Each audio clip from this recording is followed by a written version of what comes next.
जय श्री राम। मैं अर्नब अधिकारी वेस्ट बंगाल के आसनसोल में रहता हूँ। पेशे से मैं बिजनेस करता हूँ और बाकी जो भी वक्त मुझे मिलता है मैं कोशिश करता हूँ भगवत गीता का प्रचार प्रसार करना। बीइंग अ सनातनी हिंदू, हम लोग जानते हैं कि वो सबसे बड़ा काम होता है जब हम लोग भगवत गीता का प्रचार करते हैं। इससे महान पुण्य का काम और कुछ नहीं होता है। और अकॉर्डिंग टू भगवत गीता हम लोगों का सबसे बड़ा धर्म है धर्म का साथ देना। और भगवत गीता का प्रचार प्रसार जब हम और आप मिलके एक साथ में करेंगे तो ये हमारा सबसे बड़ा धर्म होगा, धर्म का पालन करना होगा। আমি অর্ণব অধিকারী আপনাকে স্বাগত জানাচ্ছি আমাদের এই সাপ্তাহিক গীতা পাঠশালাতে।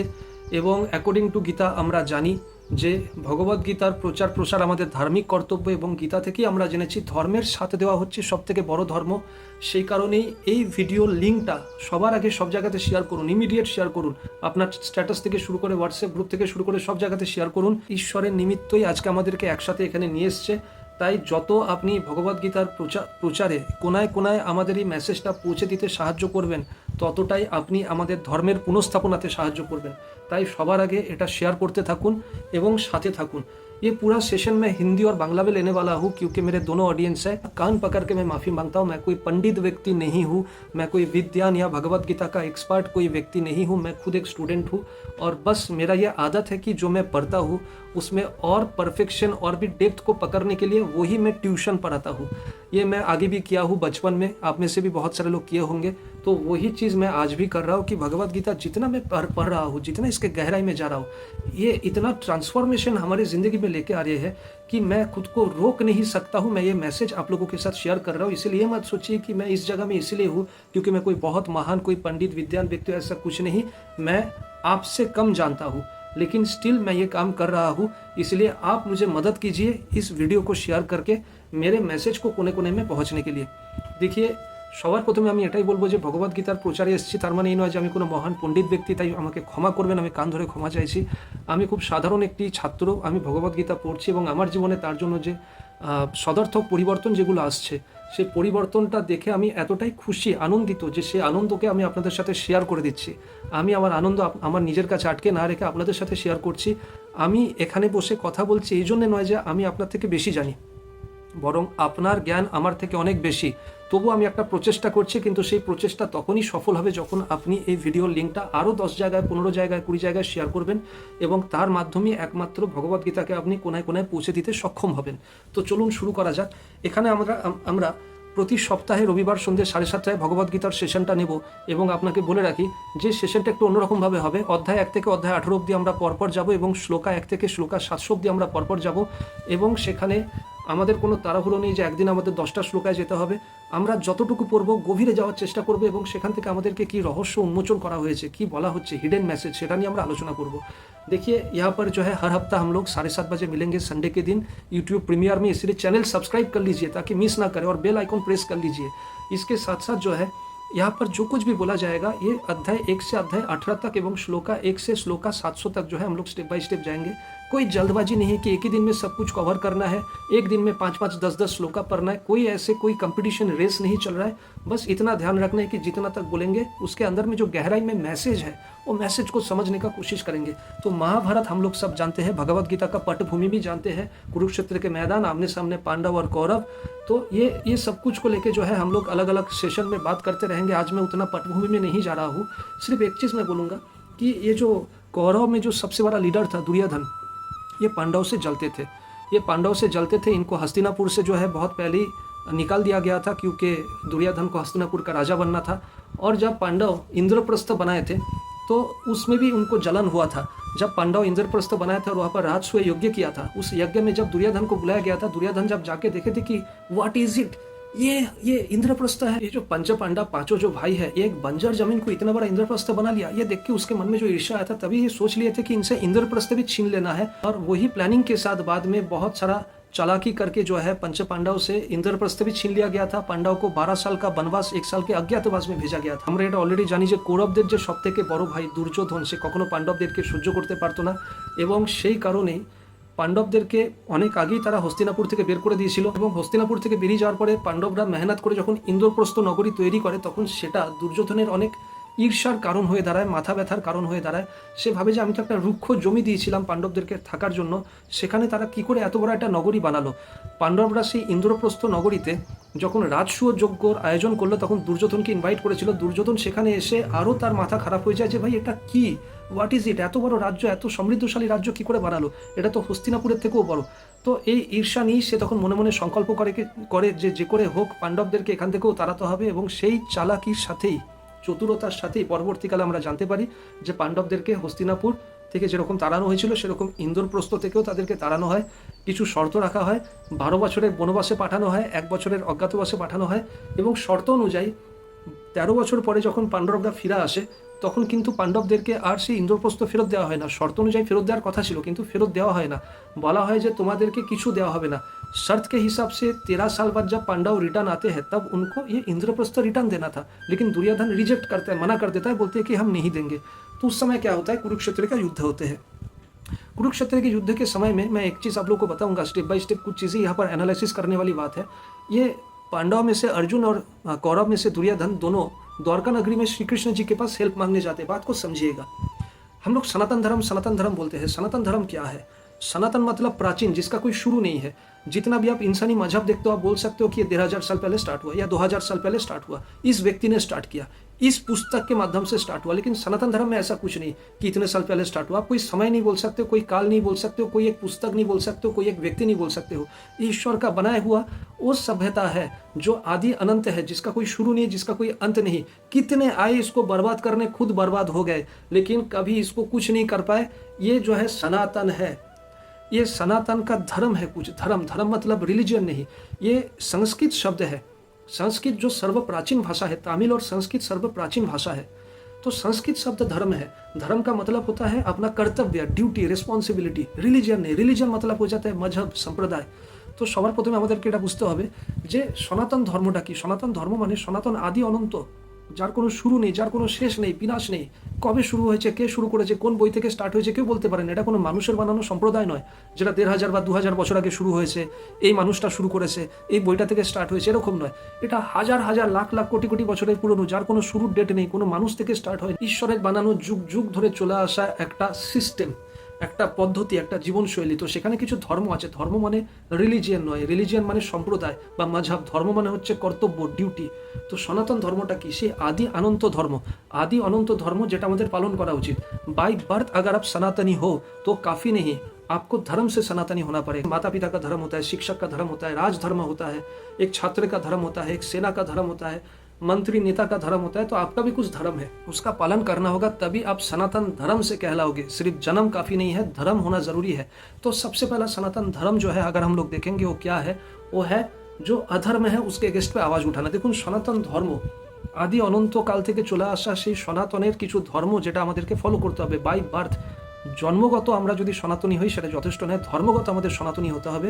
এবং আমাদের সর্বপ্রথম ধর্ম যেটা আমরা ভগবদ্গীতা থেকে শিখি সেটা হচ্ছে অধর্মের এগেস্টে কথা বলা। অন্যায় যে করে, অন্যায় যে সহে, তব ঘৃণা যেন তারে তৃণসম দহে। আমাদের কবিগুরু বলে গেছেন, ভগবদ্গীতাতেও বলা হয়েছে অধর্মের সাথ দেওয়া অধর্ম করার মতোই, অথবা অধর্মে চুপচাপ থাকা, রিয়াক্ট না করা অধর্ম করার মতোই। মানে পাপের যদি আমি কোনো রিয়াকশন না দিই, পাপের বিরোধিতা না করি, তার মানে আমিও সমান পাপী।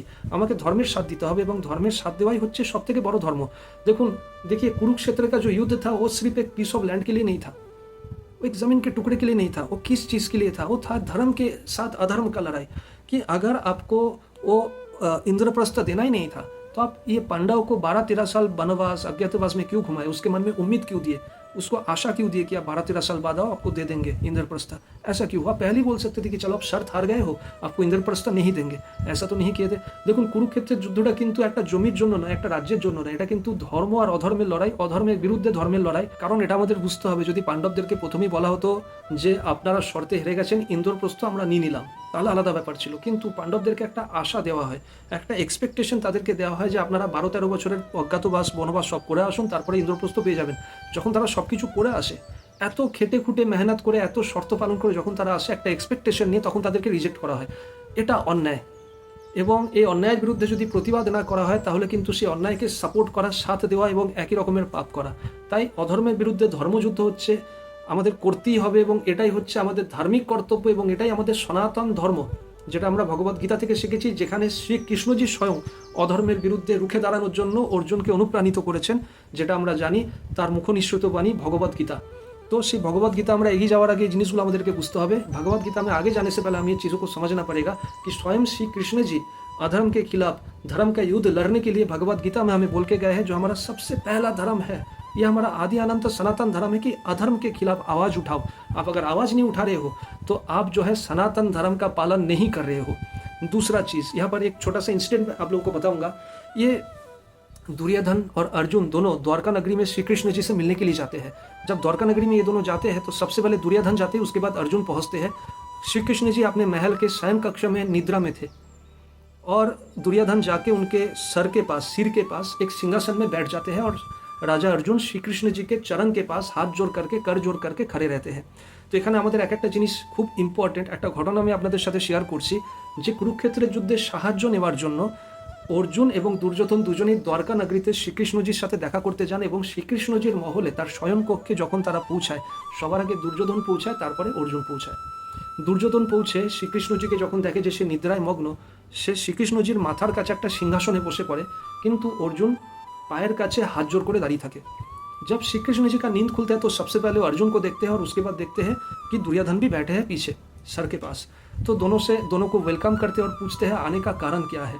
तो दुर्योधन बोलते हैं कि हम जो है कुरुक्षेत्र के युद्ध में आपको आमंत्रण करने आए हैं कि आप हमें मदद कीजिए, और क्योंकि कोई भी विद्वान, कोई भी ज्ञानी पुरुष, कोई भी न्यायपरायण पुरुष जो है उनको सबसे पहले मदद करते हैं जो सबसे पहले आए हैं। तो मैं क्योंकि सबसे पहले आया हूँ, तो आप जो एक सबसे ज़्यादा अगर देखा जाए न्यायपरायण पुरुष हो, आपको मुझे मदद करना चाहिए। যখন শ্রীকৃষ্ণজির ঘুম ভাঙে তখন সে দেখে তার পায়ের কাছে করজোড় করে দাঁড়িয়ে আছে রাজা অর্জুন তার পায়ের কাছে দাঁড়িয়ে ছিল, দুর্যোধন মাথার কাছে সিংহাসনে বসেছিল। সে তারপরে দেখে যে পিছনে দুর্যোধনও বসে আছে। শ্রীকৃষ্ণজি তাদেরকে ওয়েলকাম করেন এবং আসার কারণ যখন জিজ্ঞেস করেন তখন দুর্যোধন বলেন যে আমরা এসেছি কুরুক্ষেত্রের যুদ্ধে আপনার সাহায্য নেওয়ার জন্য, এবং যে কোনো ন্যায়পরায়ণ ব্যক্তি সবার প্রথমে সাহায্য করে তাকে যে সবার আগে এসেছে, এবং टेक्निकली যেহেতु আমি সবার আগে এসেছি তাই কুরুক্ষেত্রের যুদ্ধে আপনি আমাকে সাহায্য করবেন। मतलब यहाँ पर देखिए वो अपना जो चालाकी है, चतुरता है, इससे श्री कृष्ण जी को अपने ग्रिप में लेने का कोशिश किए थे। लेकिन श्री कृष्ण जी है, उन्होंने क्या बोले कि टेक्निकली हो सकता है आप सबसे पहले आए हो, लेकिन मैं आँख खोलने के बाद सबसे पहले अर्जुन को देखा, तो इसीलिए मैं दोनों को जो है मदद करूँगा। तो इससे हमें एक सीख लेना चाहिए। क्या सीख लेना चाहिए? अगर आप किसी से मदद मांगने गए हो तो आपको जो है आपको झुक के रहना चाहिए, यह हमेशा याद रखिए। मदद मांगने अर्जुन भी गया था, दुर्योधन भी गया था, लेकिन सब अपना अपना कर्म होता है। अर्जुन बाद में गए थे, लेकिन फिर भी उनका जो बुद्धि था, उनका जो सरेंडरिंग एटीट्यूड था, खुद को समर्पण करने का जो उनका एटीट्यूड था, समर्पित जो उनका एक एटीट्यूड था, उसके कारण श्री कृष्ण जी अर्जुन को भी मदद करने के लिए मजबूर हुए। ठीक है, सोच के देखिए, बाद में जाके अगर देखते कि दुर्योधन सिंहासन में बैठे हैं तो वो भी अगर कोई जगह में ऐसे बैठ जाते कि ठीक है चलो श्री कृष्ण जी सो रहे हैं, इनको पहले नींद से उठने दो फिर बात करते हैं, वो तो ऐसा नहीं किया था। उनका नीड बहुत ज़्यादा था। जिनका नीड बहुत ज़्यादा होता है वो ज़्यादा समर्पित होता है। तो राजा अर्जुन जो था उनका नीड बहुत ज़्यादा था, उनके साथ अधर्म हुआ था, उनके साथ अन्याय हुआ था, इसलिए वो आराम से जाके रिलैक्स करके नहीं बैठे थे। वो बाद में जाने के बाद भी उनका कर्म सही था कि वो श्री कृष्ण जी के चरण के पास हाथ जोड़ के खड़े थे, इसलिए उनको भी मदद मिला था। मतलब अगर आप अपने कर्म को सही रखोगे, आपका टाइमिंग अगर थोड़ा इधर उधर हो जाता है, फिर भी आपको जो है दैविक जो है आपको सपोर्ट मिलेगा। ये चीज़ को याद रखिए, कर्म पे फोकस कीजिए। कर्म अगर सही होगा, टाइमिंग थोड़ा, बहुत सारे लोग बोलते हैं ना कि मेरा थोड़ा लेट हो गया, काश मुझे पहले मिल जाता, काश मुझे मौका पहले मिलता, आज मेरा उम्र हो चुका है, अगर मेरे बचपन में मुझे ऐसा सपोर्ट मिलता। बहुत कुछ बोलते लोग कि मुझे सही वक्त पे सही चीज़ नहीं मिला, नहीं तो मैं भी बहुत कुछ करके दिखा सकता था। आप लेट होना, लेकिन आपके मन में अगर समर्पण भावना है तो फिर भी आपको जो है दैविक सपोर्ट मिलेगा, जिससे आप युद्ध में विजय प्राप्त कर सकते हो। आपका कर्म को ठीक ठाक रखो, आपका टाइमिंग इधर उधर हो जाएगा, सब मेकअप हो जाएगा उनकी इच्छा से। देखুন এখানে একটা জিনিস বুঝতে হবে যে যদি রাজা অর্জুন ভাবতো যে দুর্যোধন তো এসে আরামসে বসে আছে সিংহাসনে, আমিও গিয়ে একটা কোথাও বসে যাই, শ্রীকৃষ্ণ তো ঘুমাচ্ছে, ও ঘুম থেকে উঠুক তারপরে কথা হবে, সে কিন্তু এটা করেনি। তার নিড ফ্যাক্টর হাই ছিল, সেই জন্য সে শ্রীকৃষ্ণজির পায়ের কাছে হাত জোড় করে দাঁড়িয়েছিল বলেই তার টাইমিং একটু এদিক ওদিক হয়েছিল, সে লেট করে পৌঁছেছিল, কিন্তু তার কর্ম ভালো ছিল, তার সমর্পণের ভাবনা ছিল, সারেন্ডারিং অ্যাটিটিউড ছিল। সেই জন্য শ্রীকৃষ্ণজি তাকেও সাপোর্ট করেছিল এবং সেই সাপোর্টের জন্যই কিন্তু সে যুদ্ধে বিজয় প্রাপ্ত হয়েছিল। ব্যাপারটা বোঝাতে পারছি? আমাদের অনেকের মনের মধ্যে এরকম একটা অনুশোচনা থাকে যে আমি যদি সঠিক সময়ে সঠিক ব্যাকআপ পেতাম, সঠিক সাপোর্ট পেতাম, তাহলে আমরা জীবন অনেক কিছু করে দেখাতাম।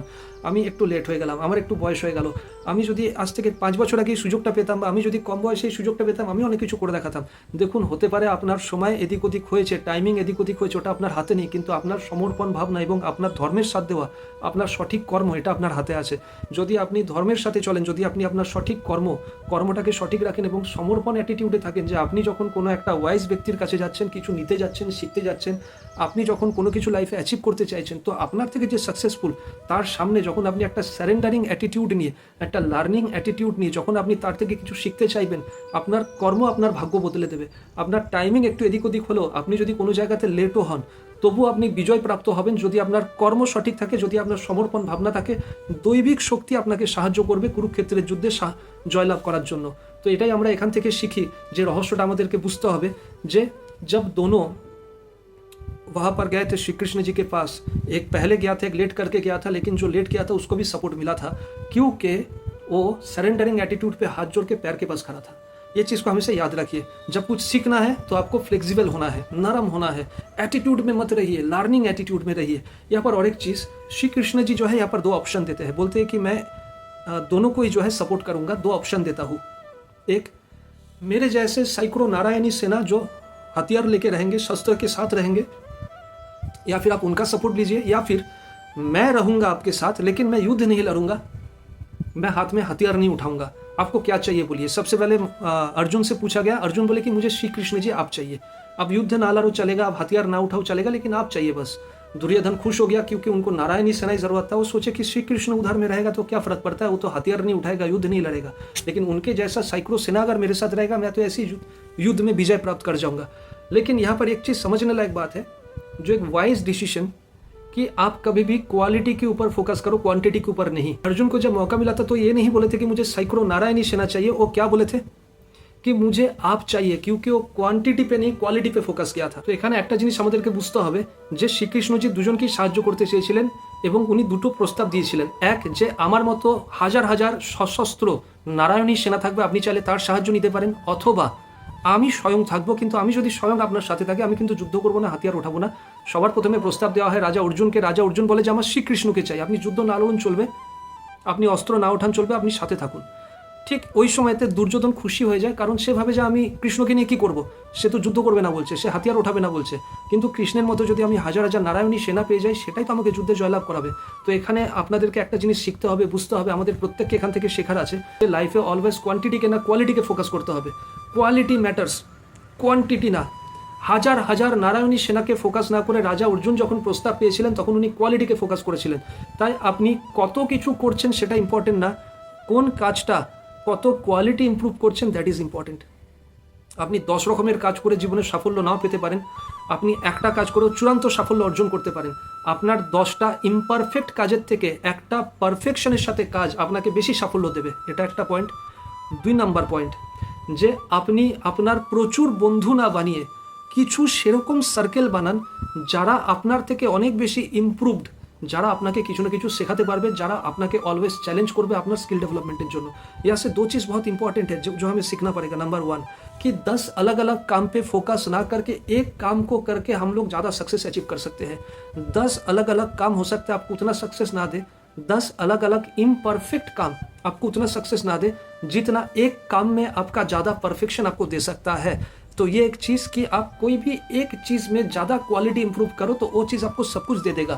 नंबर 2, आपको बहुत दोस्त नहीं बनाना है, 1 काफ़ी है, 2 काफ़ी है, 3 4 काफ़ी है, लेकिन वो आपसे ज़्यादा इम्प्रूव्ड होना चाहिए, जो आपसे ज़्यादा इंटेलेक्चुअल या हर एक चीज़ में आपसे आगे है, जहाँ पर आपको कुछ सीखने को मिलेगा।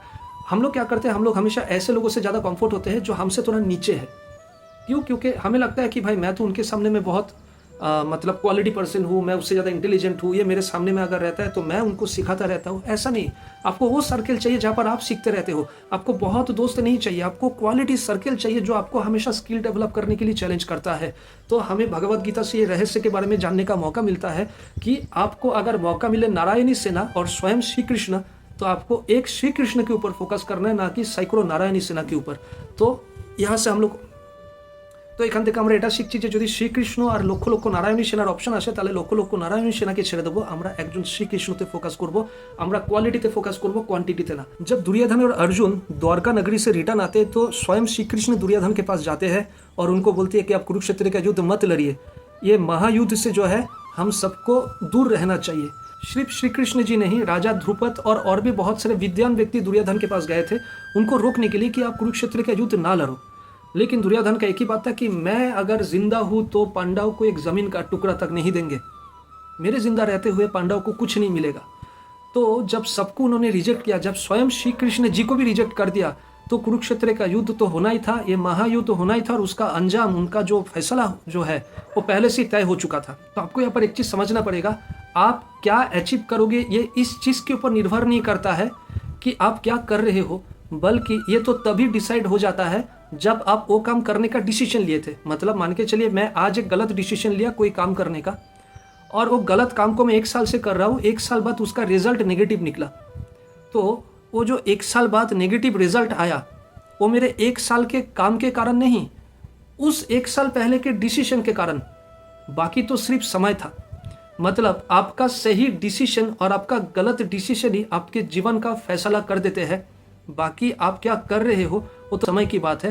डिसीजन इज इम्पॉर्टेंट, कोई भी काम करने से पहले डिसीजन लो। देखो कुरुक्षेत्र के युद्ध का फैसला क्या होगा वो तभी डिसाइड हो गया था, युद्ध से बहुत पहले, जब दुर्योधन ये सबको बोले थे कि मैं जब तक जिंदा हूँ पांडव को कुछ नहीं मिलेगा, और सारे विद्वानजनों को रिजेक्ट किए थे। तो বলার তাৎপর্য এটা যে যখন দ্বারকা থেকে শ্রীকৃষ্ণর সাথে দেখা করে দুর্যোধন এবং অর্জুন দুজনেই রিটার্ন আসে, তো শ্রীকৃষ্ণ স্বয়ং দুর্যোধনের সাথে দেখা করতে যায় হস্তিনাপুরে এবং তাকে প্রস্তাব দেয় যে এই কুরুক্ষেত্রের মতো ভয়াবহ যুদ্ধ করতে যেও না, পাণ্ডবকে তার জমি তুমি দিয়ে দাও, ইন্দ্রপ্রস্থ দিয়ে দাও। যখন সে ইন্দ্রপ্রস্থ দিতে রাজি হয় না, বলে एटलीस्ट 5টা গ্রাম দিয়ে দাও, ক্ষত্রিয় ভাই तुम्हारे क्षत्रिय भाई है, एटलीस्ट 5 गाँव दे दीजिए, कुछ करके खाएगा, কিছু করে খাবে। দুর্যোধন সেটাও রিজেক্ট করে, বলে যে আমি বেঁচে থাকতে এক টুকরো জমিও দেবো না, সূচাগ্র জমিও দেবো না।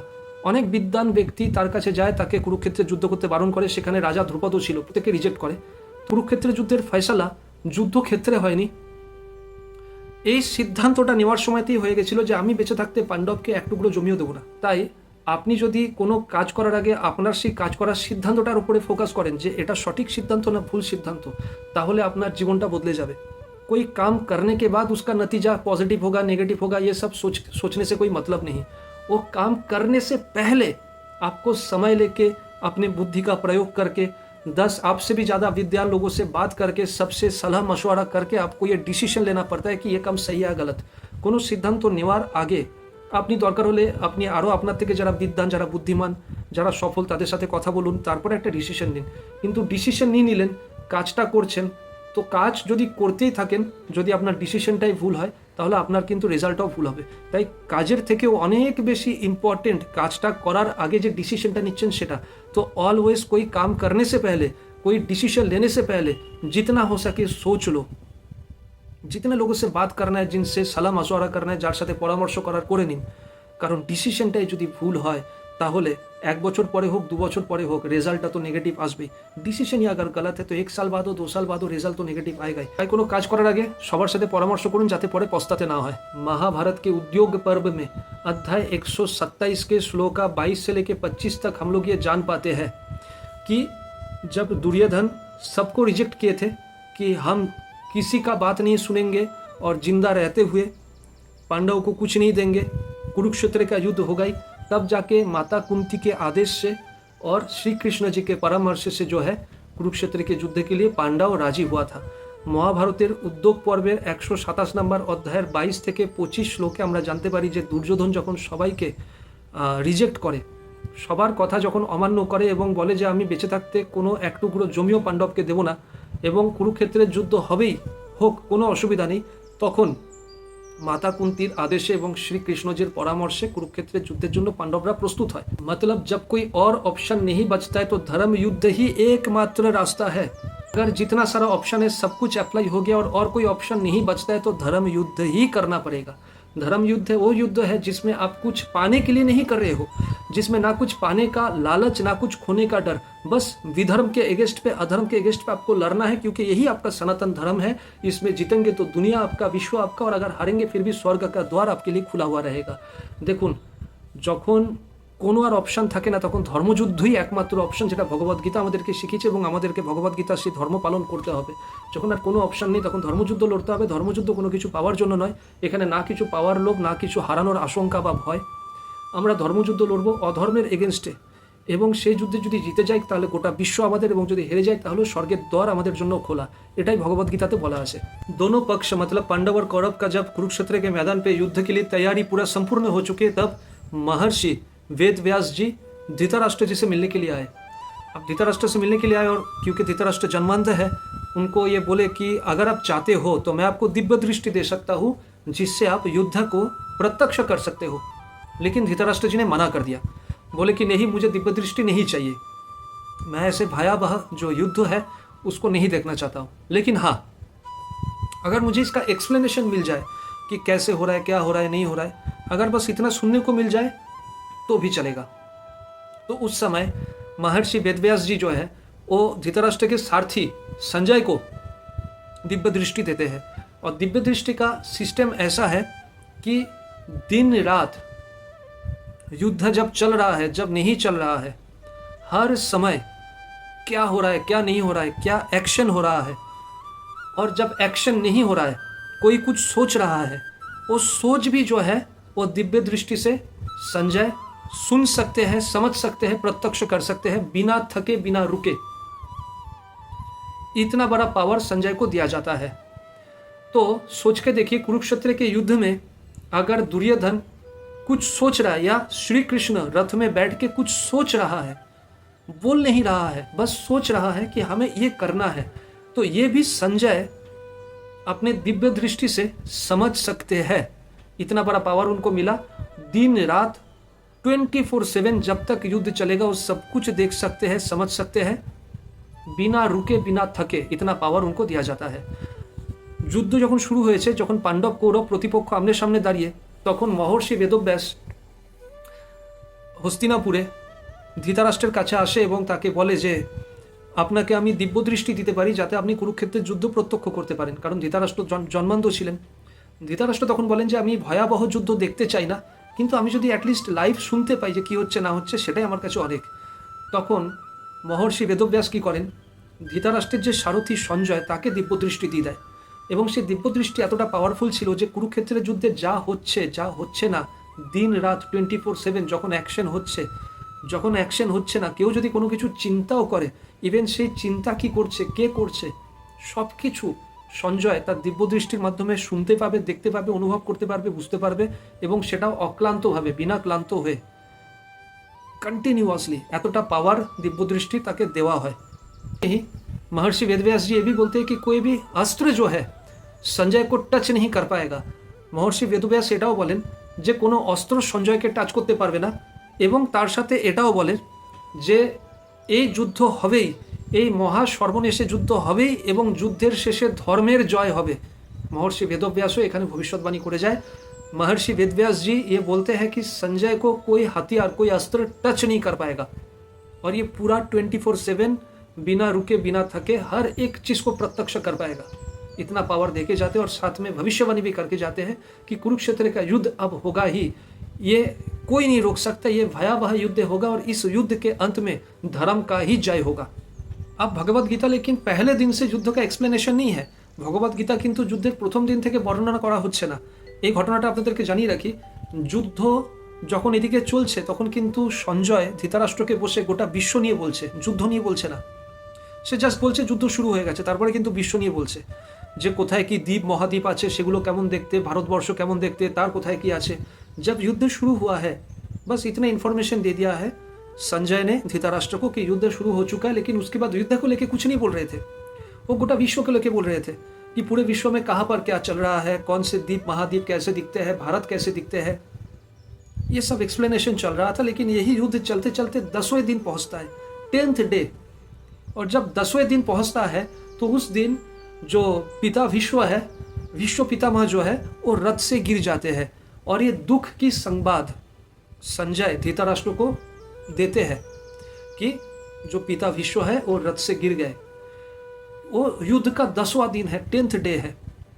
और जब ये संवाद जब धृतराष्ट्र को मिलता है तो धृतराष्ट्र को बहुत दुख मिलता है, बहुत चोट मिलता है दिल में। तब जाके वो संजय को पूछते हैं कि ऐसा हो गया, ओके, क्या हो रहा है कुरुक्षेत्र के युद्ध में, अभी तक क्या क्या हुआ, क्या चल रहा है, मुझे बताओ, शुरू से बताओ। तो उसके बाद संजय जो है कुरुक्षेत्र के युद्ध के बारे में धृतराष्ट्र को बोलने लगते हैं पहले दिन से, लेकिन एक्चुअली तब तक युद्ध जो है 10वां दिन तक पहुंच गया था।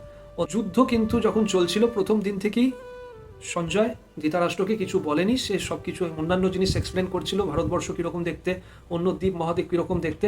যুদ্ধ চলছিল, যখন যুদ্ধ 10ম দিনে পৌঁছালো, 10ম দিনে ভীষ্ম পিতামহ রথ থেকে মাটিতে পড়ে গেল।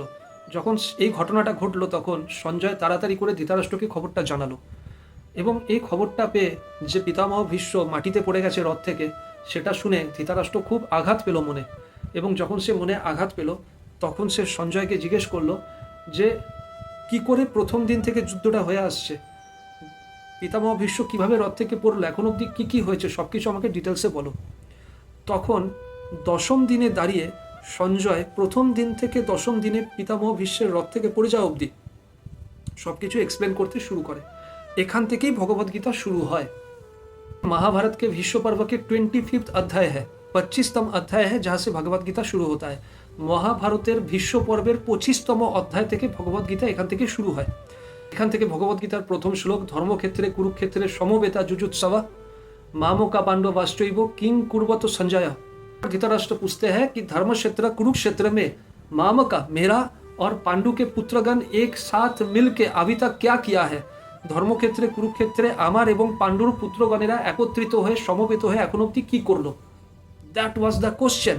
हम लोग फिर अगले हफ्ते मिलेंगे, लेकिन इस एक हफ्ते के अंदर हमारे इस लिंक को जहाँ तक हो जाए शेयर करो, हर कोने में शेयर करो, और ज़्यादा से ज़्यादा लोगों को लेके जो है नेक्स्ट वीक के अंदर तैयार रहो हम लोगों के प्रीमियर को अटेंड करने के लिए।